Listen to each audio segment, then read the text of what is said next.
One last week in the Hockey East women's regular season, and on the men's side, it's officially crunch time in a race for the Hockey East tournament. We'll dive into that and plenty more this week in Hockey East. Hey everybody, thanks for joining us once again with Eric Alanti. I'm Tyler Murray, and Eric, let's get right to it here. Such an exciting, unpredictable season in the women's Hockey East, and heading into this big final showdown. There are so many different matchups to talk about, home and homes throughout the week and throughout the league. What has your interest as you kind of try to give us a full view of what's at stake for this final weekend of the women's regular season?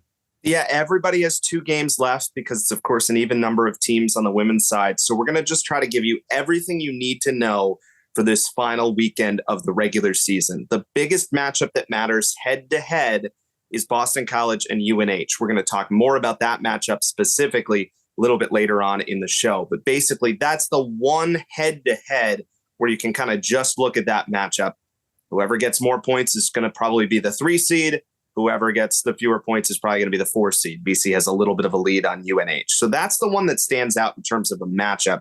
Everything else, you're kind of looking at a couple of different places to see what might happen. So let's just start at the top and work our way down. So the UConn Huskies, even with the loss last time out, by the way, it was their first regulation conference loss since October when they lost to Vermont last weekend. It's been an unbelievable run for UConn. They need just 1 point to lock up the Hockey East regular season title and the number 1 seed. So they will have an opportunity to do that with a home and home against Boston University.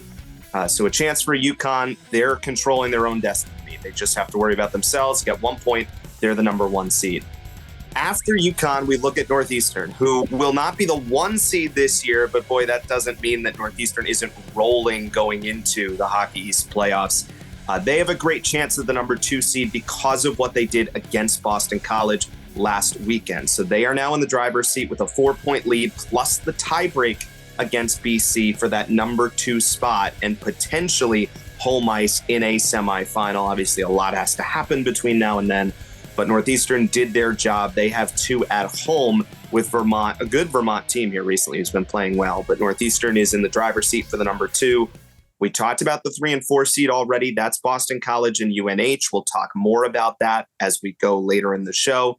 The one thing that UNH has to avoid is getting 0 points this weekend. Otherwise, they could slip out of home ice in the quarterfinals because Providence is 6 points behind them and has the tiebreak. So if Providence were to get all 6 points this weekend at Merrimack and New Hampshire were to get 0, then Providence would jump up to the 4 seed. So as long as UNH gets 1, or Providence doesn't get all 6, they're guaranteed the top 4. So there's kind of a cluster there in your top 4.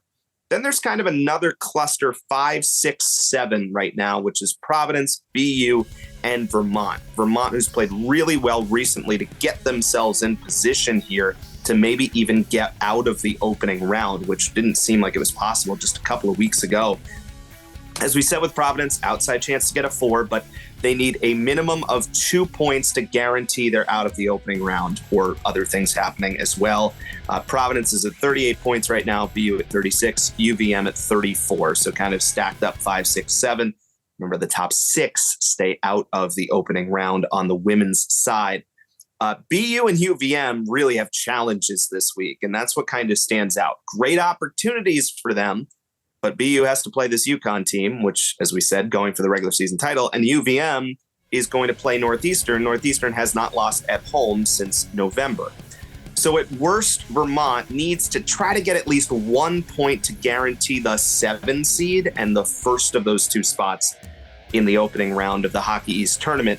UVM has really done a lot here, Tyler. They have at least a point in 6 of their last 7 conference games, including that big win over UConn on Saturday, but obviously not an easy task. So you kind of will see some 5, 6, 7 seeding between BU and Providence and Vermont. And then the other closest matchup is that 8-9 between Maine and Merrimack. Now, Maine, it's not impossible for them to jump up a little more if Vermont doesn't at least get that 1 point. But Maine has the advantage with Merrimack. They're a point up. Maine is at Holy Cross this week. Merrimack is taking on Providence. So Maine trying to stay ahead to get themselves home ice as the potential 8th seed in the Hockey East opening round. So that's a lot of information, but that's basically what's on the line. As we said, the one head-to-head matchup that kind of you can see whoever wins this weekend moves up is that UNHBC, and we'll talk about that a little bit later in short shifts.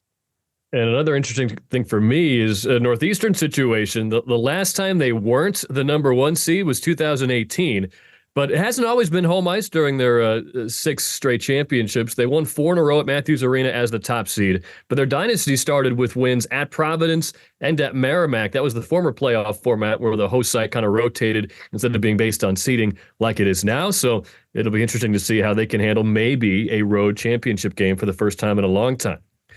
Men's side, Eric, big time matchup Friday night. I'm thinking we just might see another classic between UMass and UNH in Amherst on Friday, in Durham on Saturday, both on ESPN Plus. And I'm looking for an instant classic because these two teams find themselves in an almost identical position. UNH and UMass tied for 5th in Hockey East with just 6 games to go, and they both have a game in hand on Providence, who's just 2 points up as the 4 seed. So this weekend could determine who gets a first-round bye and who could get a home game in the quarterfinals. PAIRWISE is pretty tight as well. UMass is 15, UNH is 17. We'll dive into why that is in just a little bit. So both teams could really use a big weekend, or more importantly, in the PAIRWISE, they can't really afford a bad weekend. So UNH, let's talk about them first. They broke out of a mini scoring slump with an 11-goal weekend in that sweep of Maine. And their top forwards, according to Mike Souza, have been putting a lot of pressure on themselves to the point where Souza had to pull some guys aside and say, don't put the weight of the world on your shoulders. We can get this done as a team. But, I mean, they got it done themselves. Look at the top line last weekend. Cy Leclerc, 3 points. Ryan Conmey, 4 points. And then Liam Devlin scored 4 goals, including a hat trick on Friday. Throw an assist in there, and Devlin has a 5-point weekend.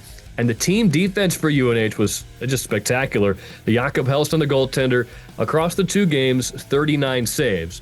The defense in front of him had 39 blocks. 21 block shots on Saturday. That's a new season high for UNH. And they did a really nice job on Josh Nadeau, the superstar, along, of course, with his brother Bradley for Maine.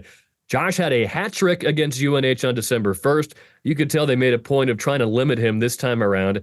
He actually did not get a shot on goal until the final period of the weekend on Saturday. So I think Liam Devlin winning Hockey East Co-Player of the Week and Alex Gagne winning Defender of the Week kind of speaks to what a complete weekend it was for UNH. We'll see if they can keep it going. But I want to focus on the offensive end because it really is such an interesting matchup with these two teams that really like their forward depth. That Greg Carvel has talked about how he likes lines 1 through 4 on his line sheet, maybe more than ever.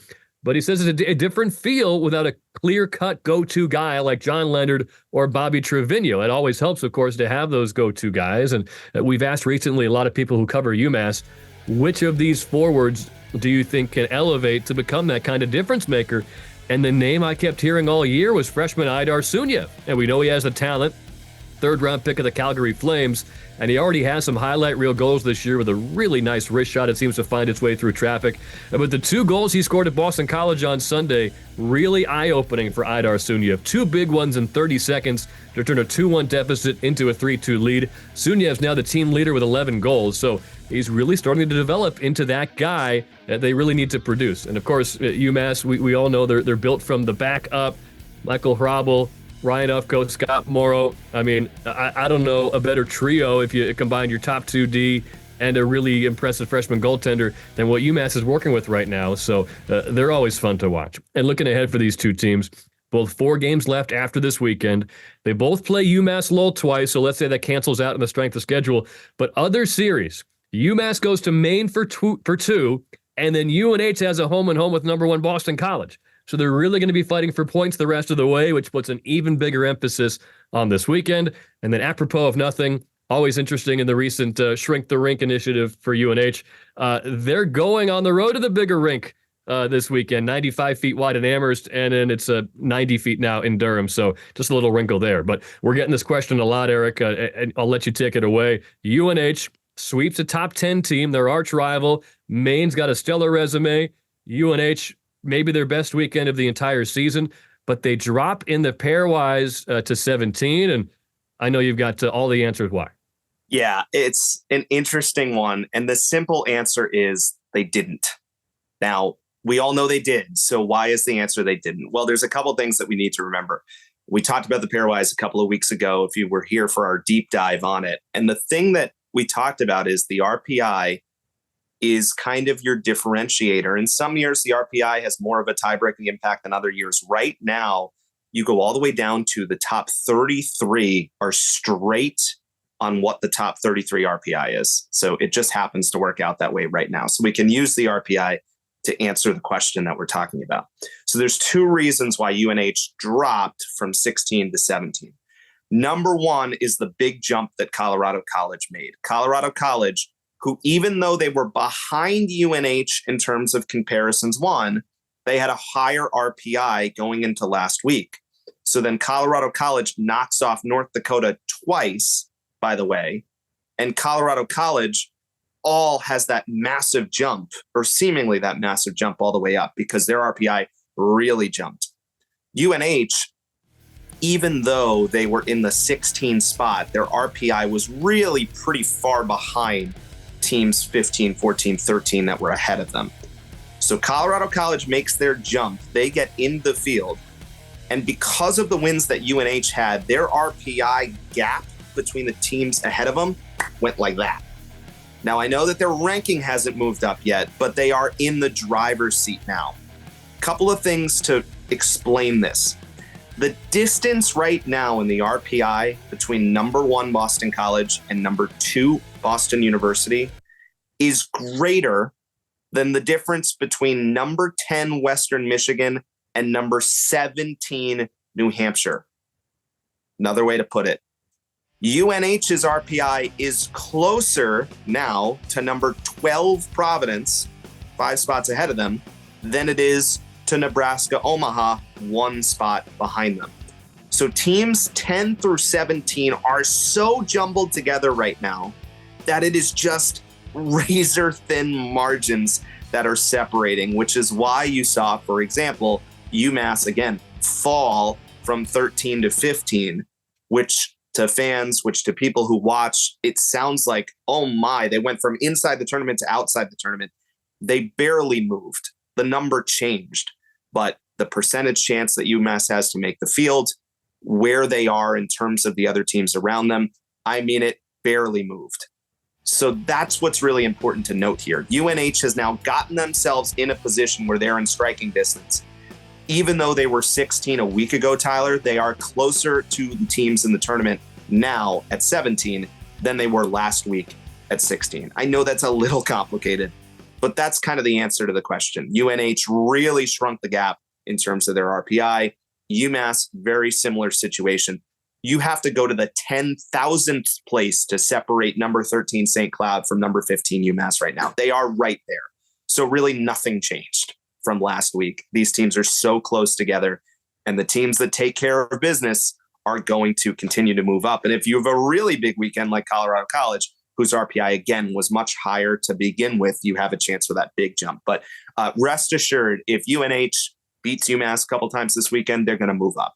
And if UMass beats UNH, same thing. These teams are so close together. You got to take care of business here these last couple weeks. And you're right that it's a little complicated, even confusing in the short term, but I think you said it perfectly. What last weekend did for UNH is put themselves in the driver's seat to move up even higher when it really matters, which is about a month from now, when the PAIRWISE, of course, will be that official go-to analysis for who gets those at-large bids. Now, two teams very much in this conversation, maybe on different ends of it. Northeastern and Maine, they're going to play 2 games up at the Al Fund on ESPN Plus Friday and Saturday, both at 7 o'clock. Northeastern, they've won 7 of 10.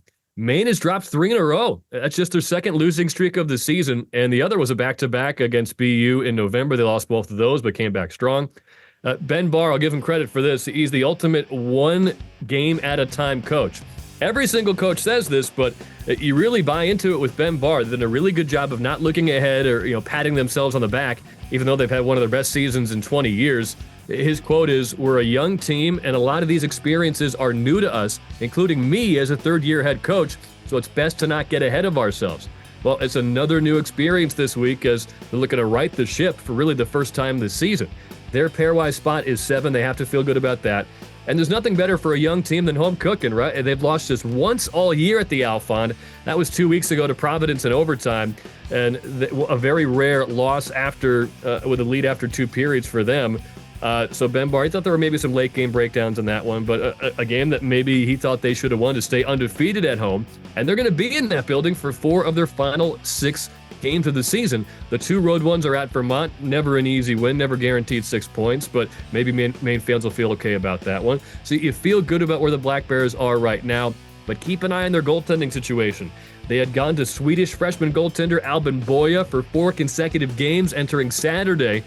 He'd earned it. He'd held opponents to 2 goals or fewer in each of his last 7 starts, including a 1-0 shutout at UMass, when UMass, to the naked eye, had more chances by a pretty decent margin than Maine. But then Providence scored 4 and UNH scored 5 the last 2 games against him. So Victor Osman got the start on Saturday at UNH, but the Wildcats scored 5 goals in that game. So we'll see who they wind up going with for those 2 big games this weekend. On Northeastern side, there's no choice for Jerry Keefe. Cameron Whitehead is the guy, especially after a big game in the Beanpot. And then on Saturday, a career-high 42-save shutout against UMass Lowell. It was the season high in shots for the Riverhawks, but they couldn't find a way past him in a game that was scoreless for 37 minutes. Whitehead, well-deserving of another Hockey East Goaltender of the Week award. And on the offensive side for Northeastern, Jack Williams just keeps producing. Had a goal and an assist on Saturday. 30 points since Thanksgiving for Jack Williams. Only Gabe Perreault has more. And Jerry Keefe's quote continues to ring true. He says, Williams is a guy who does everything right, just like Zach Aston Reese. And I bring up Aston Reese because he had the game-winning goal in the 2016 Hockey East title game when Northeastern had the incredible turnaround, started 1-11-12, went all the way to the title game and edged out UMass Lowell. A lot of people around Boston and Matthews Arena think they could be doing the exact same thing again this year. So it'll be fun to watch up at the Alphon this year, Northeastern and Maine. Yeah. And, just another point that we talked about, why some of those, you mentioned the schedule coming up. That's why UMass having games at Maine is really important for them. That's why UNH, their games at BC and at UMass are really important. All of UNH's big wins are at home, right? So that's why when you get these wins on the road, that's what really starts to make a difference. But when you get the games at home, obviously you get the advantage. So, and winning is important. So it's really interesting down the stretch of the season. Hey, why don't we take some short shifts, brought to you by the Shift Group, helping elite athletes and veterans become elite sales professionals. I want to start with our Hockey East game of the week on Friday night at Conti Forum, the first of 2 this weekend between number 1 Boston College and Vermont. This Vermont team, which scored 4 unanswered goals against Merrimack on Saturday, that puts UVM at 12 wins. That's tied for their most since their last 21 season in 2017. Steve Wheeler's done a wonderful job with the situation, and UVM's jumped now in a tie for 7th in the Hockey East standings, so they have a chance for home ice in that opening round. Gabe Carrier's been really solid. He's 4th in Hockey East among qualifiers in save percentage this year, but it's not easy for UVM. They have 2 with BC, they have 2 with Maine, then they have 1 at UConn and 1 at BU to end the season. And let's talk about this Boston College team. They're now unanimously ranked as the number 1 team in the country in the USCHO poll this week.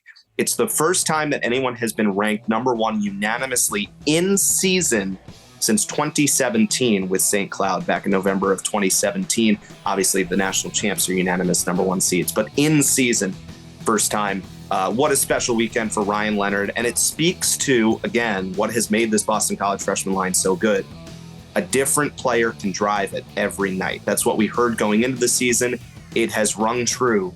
And we're getting to a point where it's worth starting to put this BC offense in historic terms, because that's the rate that they're playing at right now. Now, they got to win the big one for it to matter, and we know that. But just a couple of, let's call this short shift superlatives about where this BC offense is right now. They've scored 3 goals in 19 games in a row. They've scored 5 goals in 4 straight and 5 of their last 6. They're averaging more than 5 second semester. The freshman line of Perreault, Smith, and Leonard has scored 134 points this year. They're averaging 5.6 points per game second semester. All 3 are on at least 13 game point streaks. And Will Smith and Gabe Perreault are on 15 game point streaks, which is the longest in Division I this season. Cutter Gauthier is 1st in goals per game. Gabe Perreault is 1st in points per game. We mentioned this one last week. No team has had 2 different players finish the season leading those categories since 2005 with Colorado College. Same player has led it, but no team's had 2 different players lead those 2 categories. Will Smith, by the way, is now up to second nationally in points behind Gabe Perreault. They're 1-2. Cutter Gauthier is fifth in points. Ryan Leonard is eighth in points. Tyler, the last time that one team had four different players finish the season in the top 8 in points was 1997 with the Michigan Wolverines. And as a final point, those four players that we just mentioned, Boston College's 4 first-round picks, they have a combined 77 goals this year. That is more than 15 Division I teams have scored entering play this weekend. So it's remarkable stuff. It's, of course, not just those 4 guys, because they're averaging almost 3 goals alone, but BC's averaging 5 per game second semester. So it's a lot of other pieces as well. Even Captain Eamon Powell has a point in 8 straight games. So the offense is rolling for Boston College. Can they keep it up against UVM? We'll see it Friday and Saturday in Friday's game on Nesson. I still stand by my Jakob Bankson being an X Factor take from a few weeks ago. But when you look at the numbers and the hype, and then you watch it in person, you watch it on ESPN Plus or Nesson, the fact that all those first rounders and beyond have lived up for Boston College, it's just a remarkable achievement. I can't wait to break down the Hockey East Rookie of the Year, Player of the Year, Obi Baker. That's going to be our longest and most exciting episode, I'll bet you, Eric. But when I think about BC and Vermont, I can't ignore last year, a different situation. But that's right. That's right. Vermont went in there, took 5 out of 6 points from not the number 1 unanimous team in the country, the number 18 Boston College Eagles. But there will be some veterans on that Catamounts team who have some confidence at the very least heading into Conti Forum. Last short shift of the day. You did a great job touching on this, but I wanted to hone a little bit closer in on the BC UNH women home and home to wrap up the season this weekend. Friday at UNH on ESPN Plus, Saturday afternoon at BC on Nesson Plus. So BC has a 2-point lead on UNH for the 3 seed. The Wildcats 5-3 in their last 8. They need at least 1 point this weekend to get a home quarterfinal game for the first time in a decade. But really, this could be a showcase for the Pro Ambitions Hockey East Rookie of the Year award. You can make a convincing argument for Boston College forward Sammy Tabor or UNH goaltender Sedona Blair. Tabor is 4th in Hockey East with 28 points. She's the only freshman in the top 25. She's the only underclassman in the top 10. So Tabor, she's going to be tough to beat. But Sedona Blair, if she finishes up this hot streak to the end of the regular season, you have to give her a look. Having a really nice finish over the last 3 games. Her save percentage is 93. And she just won her 4th Hockey East Rookie of the Week award. Her dependability, I think, is more impressive than anything. She started all 32 games this year for Hillary Witt, and she's played more minutes than anyone in net besides Gwyneth Phillips. So incredible year for Sedona Blair, and she's just getting better as this year goes along. Can only imagine what it's going to look like in the next couple of years at the Whittemore Center there. A really exciting weekend coming up. Don't forget to tune in. ESPN Plus, you got great women's matchups to determine who's playing who's playing where, and then some really gotta-have-it weekends for a lot of the 6-7 teams who are very much in the PAIRWISE National Tournament conversation on the men's side. That's it for episode 18 of This Week in Hockey East. We'll talk to you next time.